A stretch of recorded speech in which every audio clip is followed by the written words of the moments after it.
Hello friends, आज हम class and object का एक सिंपल सा प्रोग्राम बनाने वाले हैं जिसमें हम दो नंबर को सम करेंगे। तो उसके लिए हमने हेडर फाइल डिक्लेयर करा has include iostream dot H has include conio dot H. उसके बाद हम क्लास लिखेंगे। क्लास का नेम हमने दिया ऐड। उस क्लास के अंदर हम इंटीजर टाइप का एक डेटा टाइप लिया जिसमें हमने 3 वेरिएबल लिया। ये जो हमने इंटीजर टाइप का डेटा टाइप लिया है और ये जो हमारा 3 वेरिएबल है ये हमारा प्राइवेट है। उसके बाद हम पब्लिक लिखें। पब्लिक एक कीवर्ड है। उस पब्लिक के अंदर हम वॉइड इनपुट नाम का एक फंक्शन लिए। उस इनपुट फंक्शन के अंदर हम सी आउट से एक मैसेज देते हैं यूज़र को इंटर वैल्यू, यानी यहाँ पे हम इनपुट फंक्शन में वैल्यू को इनपुट करने वाले हैं। तो हम ए और बी को इनपुट करेंगे, तो हम सी इन में लिखेंगे ए और बी। उसके बाद हमारा इनपुट फंक्शन में वैल्यू इनपुट हो गया। तो अब हमें सम करना है, तो हम एक और फंक्शन बनाएंगे वॉइड सम। इस वॉइड सम नाम के फंक्शन के अंदर हम उस ए और बी नाम के वेरिएबल को ऐड करेंगे और सी नाम के वेरिएबल में स्टोर कर दिए। उसके बाद वॉइड शो फंक्शन हम बनाएं जो कि हमारे वैल्यू को डिस्प्ले करेगा आउटपुट स्क्रीन में। उसमें हम सी को शो कर देंगे, तो हम लिखेंगे सी आउट सी। तो ये हो गया हमारा एडिशन क्लास के अंदर।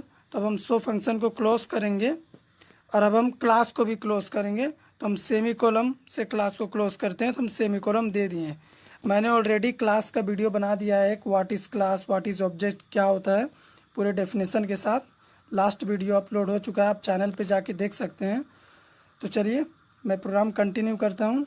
तो वॉइड मेन फंक्शन के अंदर हमने उस क्लास का नेम लिखा और उसका एक ऑब्जेक्ट लिखा।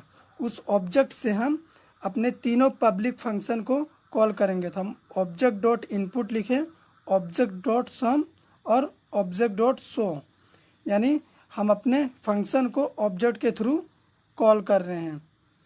उसके बाद हम गेट सी एच फंक्शन से अपना प्रोग्राम ख़त्म करेंगे।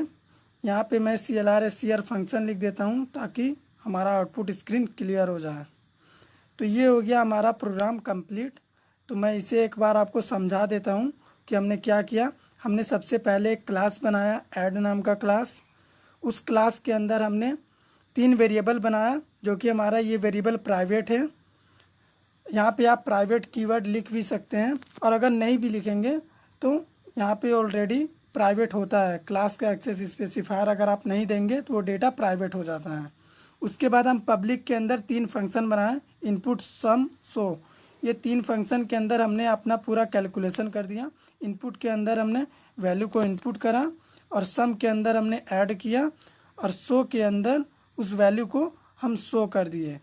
तो क्लास क्या होता है, ऑब्जेक्ट क्या होता है, उसका हमने एक वीडियो बना दिया है। मैंने आपको पहले भी बताया था, आप चैनल के ऊपर जाके वीडियो देख सकते हैं। उसके बाद मैं कंटिन्यू करता हूँ इस प्रोग्राम को। वॉइड मैन के अंदर हम एक क्लास का ऑब्जेक्ट बनाए। उस ऑब्जेक्ट से हम अपने मेंबर फंक्शन को कॉल करेंगे। जैसे ही हम ऑब्जेक्ट से इनपुट फंक्शन को कॉल किए, पब्लिक में जो हमने यहाँ पे क्लास के पब्लिक में जो हम इनपुट फंक्शन लिखे थे वो एग्जीक्यूट हो जाएगा, यानी यूज़र से 2 वैल्यू इंटर करने के लिए बोला जाएगा। उसके बाद जैसे ही हम सम फंक्शन को कॉल करेंगे मेन फंक्शन से, तो हमारा 2 वैल्यू का सम हो जाएगा। उसके बाद शो फंक्शन से वो जो 2 वैल्यू का सम होगा, हम शो फंक्शन के थ्रू उस वैल्यू का सम को देख सकते हैं आउटपुट स्क्रीन में। तो चलिए मैं प्रोग्राम को रन करता हूँ। यहाँ पे मैं 2 वैल्यू इंटर करता हूँ। फर्स्ट वैल्यू मैंने 20 डाला और सेकंड 40, तो हमारा सम आ गया 60। तो ये हो गया हमारा सिंगल ऑब्जेक्ट का।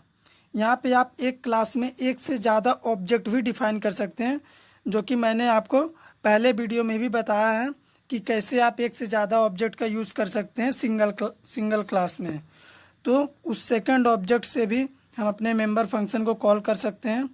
तो हम उसके लिए भी लिखेंगे ob1 dot input, ob1 dot show और ob1 डॉट सम। तो ये हमारा 3 फंक्शन हमने पहले ऑब्जेक्ट के लिए और फिर उसी 3 फंक्शन को हम दूसरे ऑब्जेक्ट से भी कॉल कर रहे हैं। तो यहाँ पे हमें दोनों ऑब्जेक्ट के लिए अलग अलग वैल्यू डालना पड़ेगा, यूज़र से अलग अलग वैल्यू देना पड़ेगा दोनों इनपुट के लिए। यहाँ पे मैं एंडल लिख देता हूँ ताकि हमारा आउटपुट अलग अलग लाइन में आए। तो चलिए मैं फिर से प्रोग्राम रन करता हूँ। तो मैंने वैल्यू डाला फिर से 10 और सेकंड 20, तो ये हो गया हमारा पहले ऑब्जेक्ट के लिए। और सेकंड ऑब्जेक्ट के लिए हमने 100 और 200 डाला, तो हमें सम मिल गया 300। तो ये हो गया हमारा basic program of sum of two number.